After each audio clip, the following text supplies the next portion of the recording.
Welcome into 3 Questions with Ivan Maisel, where Ivan brings his insight on all things college football. Ivan, SEC Media Days are upon us, so we're going to give you a 3-question sequence of SEC-themed content. First of which being, what is the storyline within the SEC that you are watching most closely headed in 2022?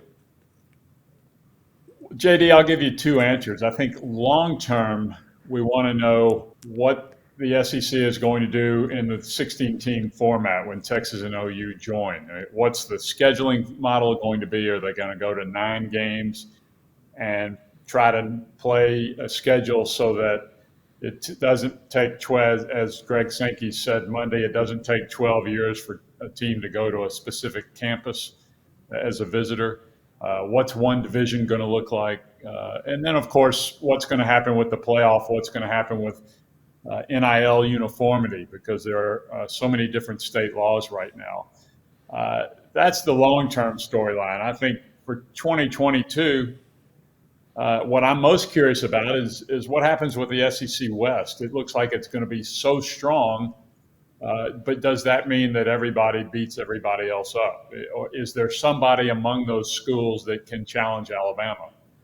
Is Alabama going to go 7-1 or 8-0, and everybody else go 4-4 like last year? So, and I think as far as the East goes, I would add just Billy Napier at Florida. I'm fascinated by his step up in weight class, and he seems like he's got everything going well. And let's see how he does.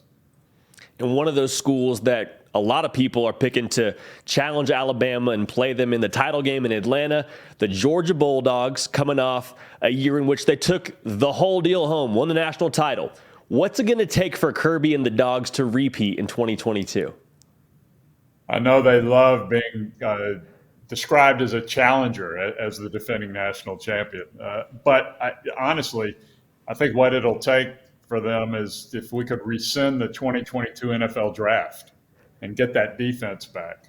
That was a once-in-a-generation defense, as we witnessed by how many guys went in the first round of the NFL draft. They're not going to be the same, and I think they were the difference maker last year. The offense will probably be better, but I think the defense will take at least one, if not a couple of steps back. Now, assuming, and this is a bit of a left turn, so bear with me. Assuming it's not Alabama, assuming it's not Georgia who wins the SEC, what other team is there in your mind that could challenge for the SEC title? Yeah, I'm a little curious about Tennessee, JD. They made such great strides last year under Josh Heupel. Now everybody is fully invested in his system. The defense is a little more experienced, a year older. The offense is really strong. Everybody struggles defending that offense. I think it's going to be a lot of fun to see if they can make that next step and be a division contender. I know a lot of folks over here. I mean, we're in Nashville, so a lot of folks down here in the Volunteer State hoping you're right. Well, Ivan, as always, thanks so much for coming by, dropping some knowledge on us. Folks, if you haven't yet, subscribe to the channel. We're going to be bringing a new line of questioning every week to Ivan. Ivan, again, thank you so much. Hey, y'all, thanks so much for watching. Subscribe to the channel here to make sure you don't miss an episode of The Hard Count. Also, be sure to check out other videos on the On3 YouTube channel.